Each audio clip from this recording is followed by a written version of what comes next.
Yo, One Piece est l'une des œuvres qui m'a le plus marqué dans ma vie et ça fait maintenant plusieurs années que je lis les mangas, que je regarde les épisodes animés, et plus le temps passe et plus je m'intéresse au thème qu'aborde Oda, le fond de l'œuvre, les références à l'histoire, à la mythologie, et en faisant mes recherches je me suis dit que ça pouvait être grave intéressant de vous les partager.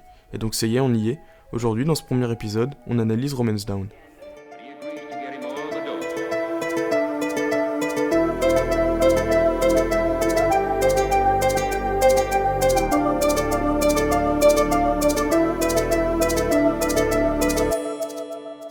Le prologue de One Piece raconte le jour de l'exécution du roi des pirates Goldie Roger et de l'impact qu'ont eu ses dernières paroles. Vous en avez après mon trésor. Vous n'avez pas le droit de parler. Je vous le laisse si vous le voulez. Trouvez-le. Je l'ai laissé quelque part dans ce monde. Exécution.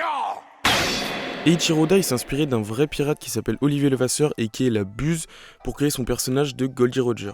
Lors de son exécution, la Buse a jeté un cryptogramme dans la foule et a avoué avoir laissé un trésor dans ce monde.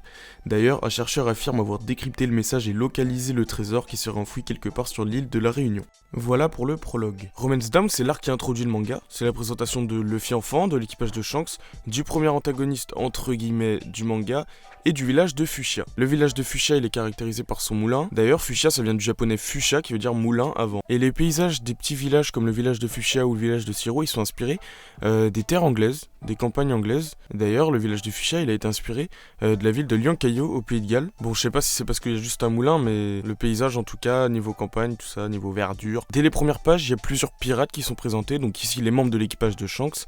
Et il y a déjà quelques petits clins d'œil. D'abord, il y a Shanks. Shanks, il est inspiré des Vikings, qui on le rappelle sont des guerriers navigateurs des pays scandinaves, et plusieurs éléments font penser ça. Premièrement, il y a la proue de son bateau, qui fait penser à celle des bateaux vikings. Aussi, le nom de Shanks, il viendrait de celui d'un explorateur norvégien, Eric le Rouge, surnommé ainsi pour la couleur de sa barbe et de ses cheveux. Il faut aussi savoir que dès l'âge de 4 ans, Oda, il était passionné par les vikings, notamment grâce à Vic le Viking, une série d'animation qui raconte l'histoire d'un enfant viking qui accompagne son père lors de ses aventures. Il y a Sop, qui est inspiré de Bob Marley, dans son apparence. Ben Beckman, il est inspiré de Johann Beckman, un physicien allemand du XVIIIe siècle. Et Oda, il a expliqué au début de l'œuvre que Ben Beckman, c'était le personnage avec le plus gros coefficient intellectuel. Ça a peut-être évolué maintenant, mais en tout cas, au début de l'œuvre, c'était ça. Et enfin, il y a le Kirou. Et le Kirou, lui, son nom, il viendrait du personnage de la célèbre BD belge Lucky Luke, l'homme qui tire plus vite que son ombre. Et j'allais oublier, mais le Jolly Roger de Shanks fait référence à celui de Jack Ragman, qui présente une tête de mort au-dessus de 2 épées, qui symbolisaient la puissance à l'époque. Pendant qu'ils sont dans le bar, Luffy, Shanks et son équipage, à un moment, ils sont dérangés par Iguma, un brigand des montagnes.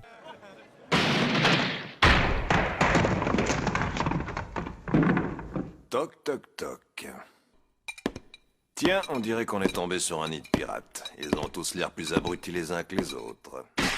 Iguma en japonais ça veut dire ours brun, et certains y voient une référence à l'incident de l'ours brun de Shankebetsu qui s'était passé au Japon au début du XXe siècle. Et c'était l'histoire d'un ours qui était descendu de la montagne, qui a été dans plusieurs villages et qui a été l'auteur d'une tuerie de 7 japonais. Durant l'altercation entre Shanks et Iguma, Luffy mange un fruit du démon, le Gomu Gomu no Mi, un fruit qui procure des pouvoirs à celui qui le mange. Et ici, du coup, c'est l'élasticité. Le fait de découvrir aussi rapidement un pouvoir, ça plonge le lecteur directement dans la fantaisie. L'apparence de ces fruits, elle est inspirée du motif traditionnel japonais, le Karakusa. Quelques jours plus tard, Luffy croise les brigands et il se met en colère parce qu'il les entend se moquer de Shanks et de son équipage. Et du coup, Luffy veut poser son tête, mais vas-y, tu sais, Iguma, il est grand, tout ça. Et au moment où Iguma pointe son arme sur Luffy, il y a Shanks qui arrive. On a d'ailleurs la première mort du manga. Quand Iguma, il voit qu'un de ses hommes est mort, il s'enfuit, et en prenant Luffy avec lui, il s'enfuit sur la mer. Et sur la mer, il tombe face au monstre de la baie. Et le monstre de la baie, il se rapproche fortement de l'apparence de Flotsam et Jetsam, les murènes de l'adaptation de La Petite Sirène par Disney en 89. Du coup, après avoir dévoré Iguma, le monstre il se dirige vers Luffy pour le tuer aussi. Mais Shanks il arrive à ce moment et il sacrifie son bras.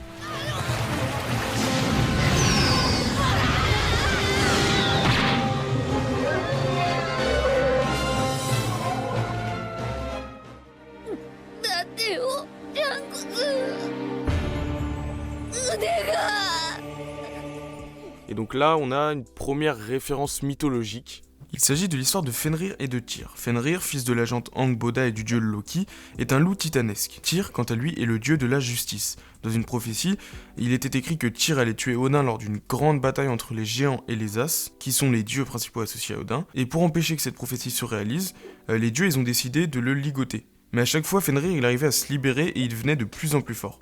Les dieux ils ont alors demandé aux elfes sombres de créer des liens dont Fenrir ne pourrait jamais se défaire, et quand les dieux ont voulu l'attacher, Fenrir, devenant plus méfiant, a proposé à ce que quelqu'un mette sa main dans sa gueule, pour être sûr qu'il n'y ait pas de supercherie. Seul Tyr a eu le courage de le faire, et lorsque la bête a compris que les liens étaient incassables, il croqua la main de Tyr. Et voilà, c'est la fin du premier épisode d'une longue série, je l'espère. En attendant le prochain épisode, je vous invite à vous abonner et à me dire ce que vous avez pensé de cette première analyse. Tchuss.